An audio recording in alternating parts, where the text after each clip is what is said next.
KSNT News reporter Dan Garrett is live in Manhattan. So Dan, how is the farm doing tonight? Molly Brooke, that's right. Hugo DeJesus and his wife own A&H Farms. Now they plant crops all year round, and some of the crops that they planted just a few weeks ago are now underwater. And the severe storms yesterday ripped their barn doors off their hinges. Hugo DeJesus is inspecting his crops with his four-wheeler.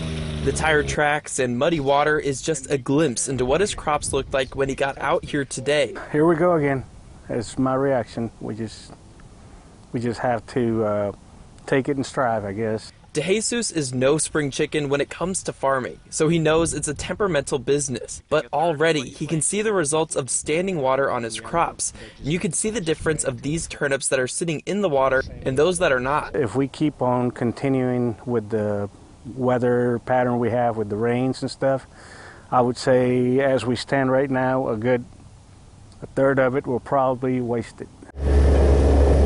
And if that wasn't bad enough, DeJesus drove me to his barn to show me the results of last night's storm. Two of his giant barn doors were ripped clean off. And we came across more debris as he showed me the damage that was done to his pivot on Mother's Day weekend. This device waters the crops for him, and the winds twisted it and broke it. And even with all of this damage, DeJesus is still looking on the bright side and hoping the sun comes out and dries up all of this sitting water. I would say if we get a week or two of nice sunny weather, it will all dry out and little to no damage.